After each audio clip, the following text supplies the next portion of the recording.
नमस्कार साथियों, फिर एक बार स्वागत है आपका आपके चैनल ज्ञान पे ज्ञान गेट योर एम नाउ। सभी लोग जानते हैं हमारे इस चैनल में हम लोग सीसीएस सीसीए रूल्स के बारे में डिस्कशन करते हैं और अभी ही 11 तारीख को 11 मई को नवोदय विद्यालय संगठन की एलडीसी एग्ज़ाम हुई जिसमें यूडीसी ओएस एओ ऑफिस के लिए प्रमोशन के लिए एग्ज़ाम थी। पेपर का पैटर्न भी बहुत सिंपल था पर कई लोगों को टफ गया, निगेटिव मार्किंग की वजह से नंबर्स भी बहुत कम आए हैं। फिर भी उम्मीद का दामन थामे रखिए, कोई बात नहीं। आज के इस वीडियो में हम लोग general financial rules 2017 procurements of goods के बारे में बात करेंगे। अब सरकारी डिपार्टमेंट होता है तो उसमें साथ साथ सामान बहुत सारे लेने पड़ते हैं, प्रोक्योरमेंट तो होता ही है। तो ये सामान खरीदते वक्त किन चीज़ों का ध्यान रखना है, ये और इससे जुड़े सारे सवाल हम आज के इस वीडियो में डिस्कस करेंगे। इस वीडियो को मैंने दो पार्ट में बनाया है क्योंकि बहुत सारे साथियों के सजेशंस आए थे कि वीडियो को कम से कम कालावधि का बनाए, कम से कम समय का बनाए, पर कोशिश है कि इसमें हमने सही मायनों में पूरे आंसर लेने की, क्वेश्चन लेने की कोशिश की है। तो चलो फिर शुरू करते हैं आज का हमारा वीडियो जनरल फाइनेंशियल रूल्स 2017 पे प्रोक्योरमेंट्स ऑफ गुड्स। तो आज का हमारा पहला सवाल, an authority competent to incur expenditure may sanction the purchase of goods required for use in public service in accordance with provisions given in the, मतलब कोई भी अथॉरिटी जो कॉम्पिटेंट है, जो एक्सपेंडिचर इनकर करवा सकती है, सैंक्शन करती है परचेस ऑफ गुड्स को। अब जैसे कोई विद्यालय है, विद्यालय में लगने वाले सामान को परचेस करना है, उसको जो सैंक्शन कर सकती है वो किस रूल के आधार पे कर सकती है? तो इसका सही जवाब है delegation of financial powers rule, जिसको हमारे सिंपल लैंग्वेज हम लोग डीडीओ पावर कहते हैं। ये जो delegation of financial power rule है, इस रूल के अंतर्गत उस व्यक्ति को यह अधिकार प्राप्त होता है कि वो जो भी परचेस होने वाली है उसको सैंक्शन कर सके। हमारा अगला सवाल, the term rate contract pertains to, ये जो परचेसिंग होती है, इसके जो भी कॉन्ट्रैक्ट्स होते हैं, ये कहाँ से लागू है, किसके द्वारा बनाए गए हैं? तो इसका सही आंसर है DGS&D। जनरल जो डिपार्टमेंट है, ऑडिट डिपार्टमेंट है, उसके द्वारा ये रूल्स बनाए जाते हैं। हमारा अगला सवाल, जेम, जेम स्टैंड्स फॉर, अभी आप जानते होंगे ये सरकारी कंपनी है जिसमें गूगल, अमेजॉन, फ्लिपकार्ट, इसी तरह की ये सरकारी विभागों को खरीद फरोख्त करने के लिए ये विभाग बनाया गया है। तो ये जेम का मीनिंग क्या है? तो इसका सही आंसर है गवर्नमेंट ई मार्केट प्लेस। अगर समझ लीजिए आपको आपके डिपार्टमेंट के लिए कुछ सामान खरीदना है, तो अगर आप जेम से वो खरीदते हैं तो compare to the other department वो बहुत सस्ता मिलता है। तो चलो फिर अगला सवाल देखते हैं। Pick the incorrect one, up to rupees 50,000 through any of the available suppliers on the GEM meeting the requisite quality specification and delivery period. Above rupees 50,000 and up to rupees 30 lakhs through the GEM seller having lowest price among the available. आप 50,000 से ऊपर और 30 लाख तक का material manufacture से direct ले सकते हैं, but at least 3 different manufacturers on GEM meeting the requisite quality specification and delivery period. कम से कम 3 लोग वो स्पेसिफिक क्वालिटी को और आपको जो भी जरूरत है उसको पूरा करने वाले उसमें चाहिए। या about rupees 30 lakh through the supplier having lowest price meeting the requisite quality specification and delivery period after mandatory obtaining bids using online bidding और reverse auction tool provided on GeM. अगर कोई बीड हम जेम पे क्रिएट करते हैं उसके माध्यम से या रिवर्स ऑक्शन के माध्यम से भी अगर कोई हमको देता है तो वहां से भी हम 30 लाख से ऊपर का भी सामान खरीद सकते हैं। तो ये उपरोक्त सभी स्टेटमेंट करेक्ट है। मतलब हमारा सवाल क्या था, ध्यान दीजिएगा, पिक द इनकरेक्ट वन, इसमें कोई भी इनकरेक्ट नहीं है, तो इसका सही जवाब हुआ none, all the above options are correct one. हमारा अगला सवाल, द मिनिस्ट्रीज और departments shall project their annual procurement plan of goods and service on GEM portal within, मतलब जो भी डिपार्टमेंट है, सरकारी डिपार्टमेंट है या मिनिस्ट्री है, उनको जो भी एनुअल प्रोक्योरमेंट है, मतलब जो जो भी चीजें खरीदनी है एनुअली लगती है, वो सारे प्लान और सर्विसेज को उनको कितने दिनों के भीतर जेम पोर्टल पे डालना पड़ता है। 30 डेज ऑफ बजट अप्रूवल, जैसे ही उनका बजट अप्रूवल होता है उसके 30 दिनों के भीतर उनको जेम पोर्टल पे वो शो कर देना होता है कि जैसे अगर कोई विभाग है, उसको स्टेशनरी कितनी लगेगी, उसको सामान क्या लगेगा, कितना लगेगा, क्वांटिटी कितनी रहेगी, ये सारी चीजें आपको जेम पोर्टल पे बता देनी पड़ती है। हमारा अगला सवाल, depending on the nature of the goods the supplier और suppliers will be registered for a fix period between. अगर आप कोई भी सप्लायर है जो जेम पोर्टल पे रजिस्टर्ड होता है, उसकी क्वालिटी कैसी है, उसका नेचर ऑफ गुड्स क्या है, तो इसके चलते वो कितने सालों तक रजिस्टर्ड रह सकता है, तो उसका एक पीरियड फिक्स किया हुआ है। तो वो पीरियड है, इसका सही जवाब है आंसर 1 to 3 ईयर्स। वो 1 साल से 3 साल तक रजिस्टर्ड रह सकता है। हमारा अगला सवाल, if a procuring entity determines that the bidder has breached the code of integrity, it may be debar a bidder or any of its successor from participating in any procurement process undertaken by it for a period.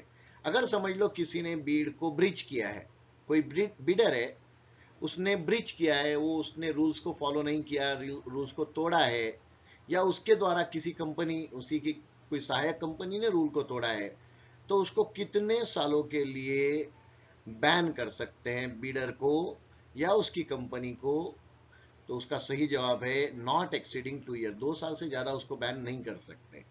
समझ लो कोई company ने, कोई विभाग ने कोई बीड करवाई और बीड में किसी ने रूल्स को ब्रेक किया है, तो उस वक्त प्रोक्योरमेंट प्रोसेस से उसको 2 साल के लिए ज्यादा से ज्यादा बार कर सकते, मतलब उसको 2 साल के अलावा नहीं रोक सकते, 2 साल बाद वो फिर आ सकता है बीड में। हमारा अगला सवाल, purchase of goods without inviting quotations or bids on the basis of certificate to be recorded by the competent authority up to the value of rupees।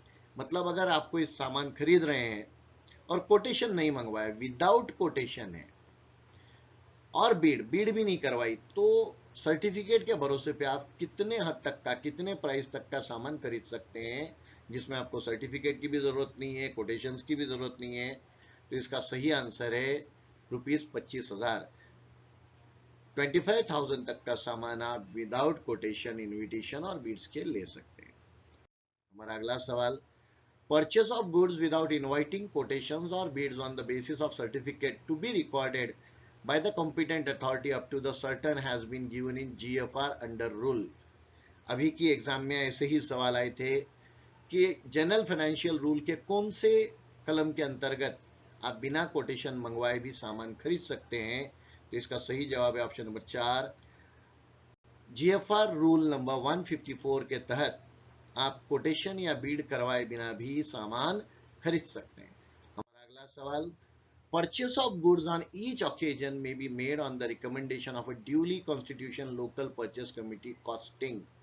अगर समझ लो आपको कुछ सामान खरीदना है, तो उसमें लोकल परचेस एलपीसी होता है, लोकल परचेस कमेटी कितने हद तक का सामान को रिकमेंडेशन दे सकती है, तो उसका सही जवाब है about 25,000 and up to 2.50 lakh, मतलब 2.5 लाख तक का, पर 25,000 से ऊपर का सामान खरीदने के लिए ड्यूली कॉन्स्टिट्यूशन, मतलब 2 लोग कम से कम उस लोकल परचेस कमेटी में हो, उस लोकल परचेस कमेटी के लोगों द्वारा अगर रिकमेंडेशन दिया जाता है तो वो सामान खरीदा जा सकता है 25,000 से ऊपर, पर 2.5 लाख तक, 2.5 लाख से ऊपर का नहीं चलेगा।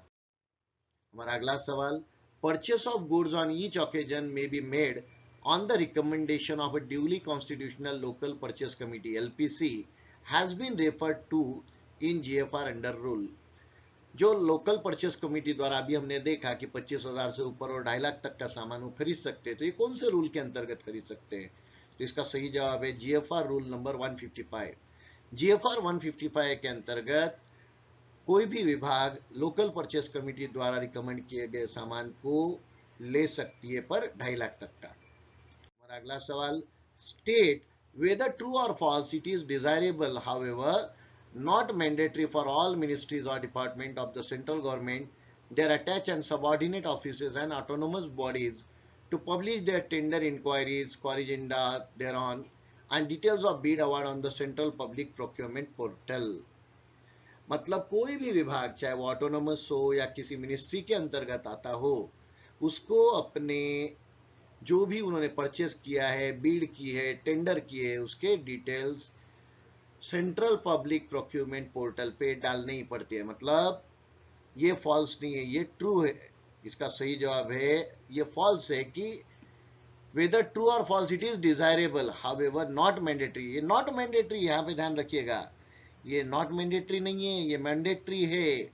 अगर आपने कोई भी सामान खरीदा, टेंडर किया, बीड की, परचेस किया आपके विभाग ने, तो उसको सीपीपीपी जो पोर्टल है, सेंट्रल पब्लिक प्रोक्यूरमेंट पोर्टल, उस पे पब्लिश करना ही पड़ता।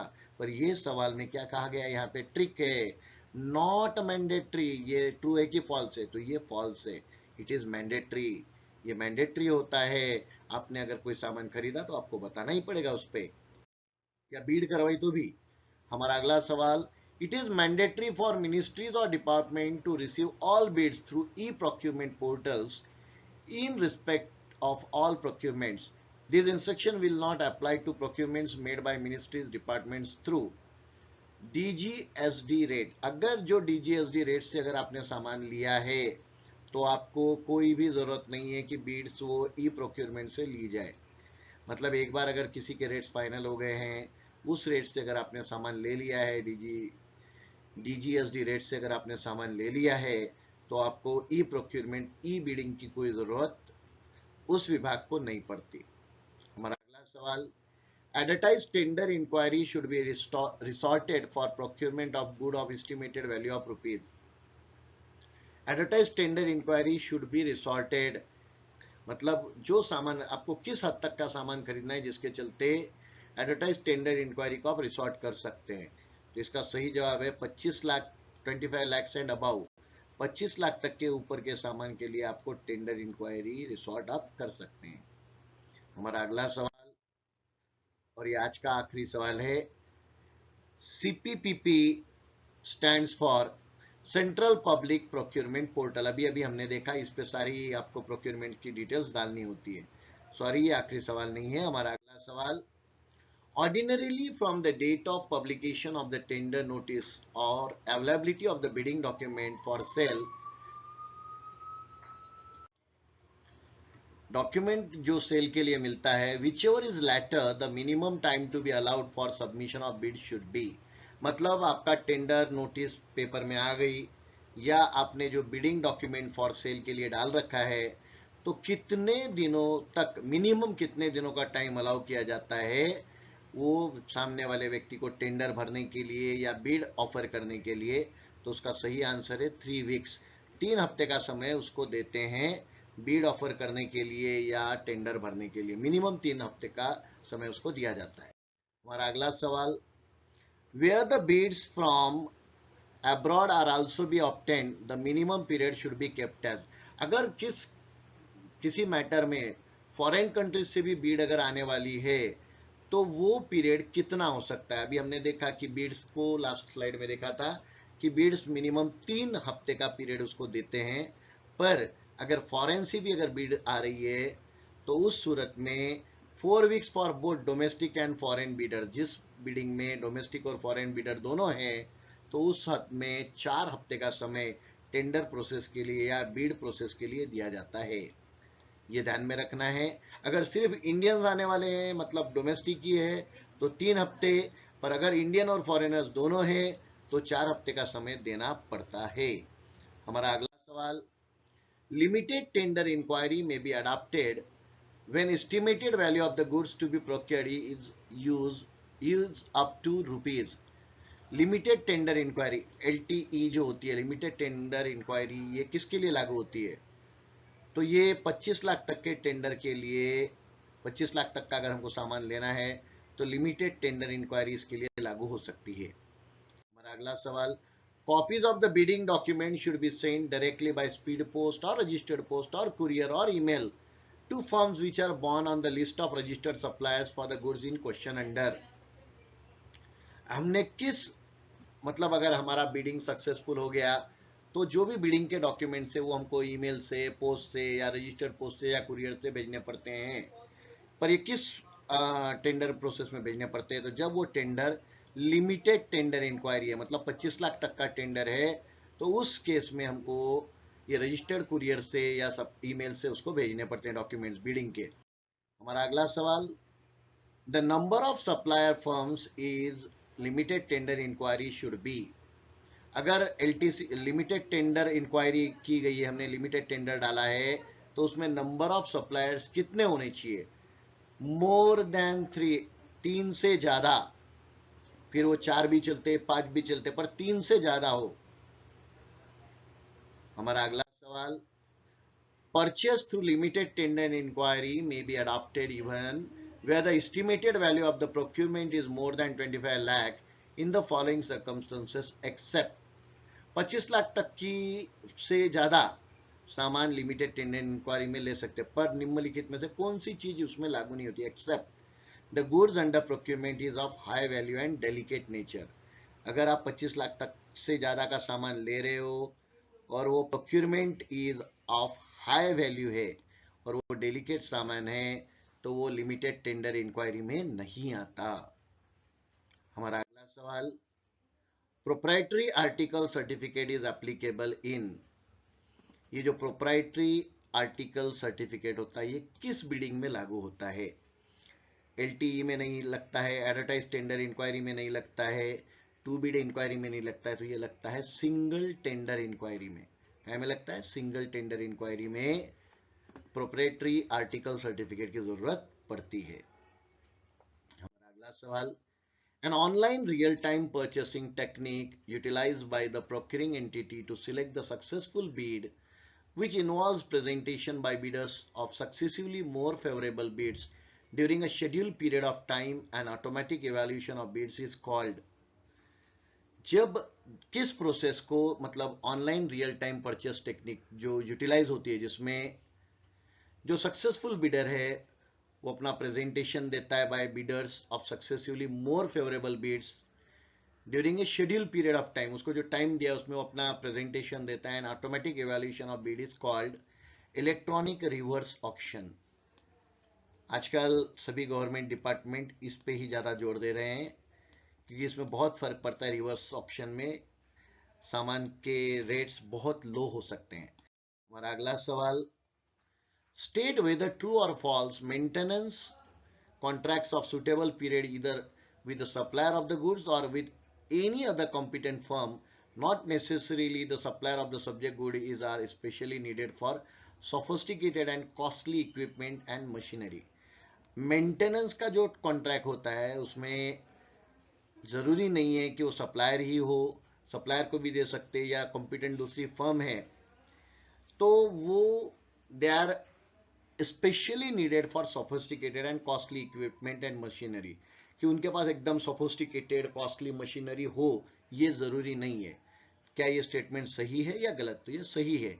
मतलब अगर हमने किसी को मेंटेनेंस का काम दिया है, नेचुरल है जो मेंटेनेंस का काम करेगा वो बहुत बड़ी बड़ी कंपनीज भी करती है, पर अगर हमारा काम बहुत बड़ा नहीं है, जैसे कि किसी डिपार्टमेंट के कंप्यूटर का काम है मेंटेनेंस का, तो ऐसे समय में जो कंपनी कॉन्ट्रैक्ट ले रही है, टेंडर ले रही है, उसके पास एकदम सोफिस्टिकेटेड कॉस्टली इक्विपमेंट मशीनरी हो, ऐसा जरूरी नहीं है। हमारा आज का आखिरी सवाल, to safeguard against a bidder withdrawing or alternating its bid during the bid validity period in the case of advertised or limited tender inquiry, bid security is obtained। bid security is also called, जो bid security है या जो tender के वक्त जमा की जाती है, एक मनी पैसा जो जमा किया जाए, उसको क्या कहते हैं? It is called earnest money, उसको कहते हैं अर्नेस्ट मनी। तो धन्यवाद, आज के लिए इतना ही।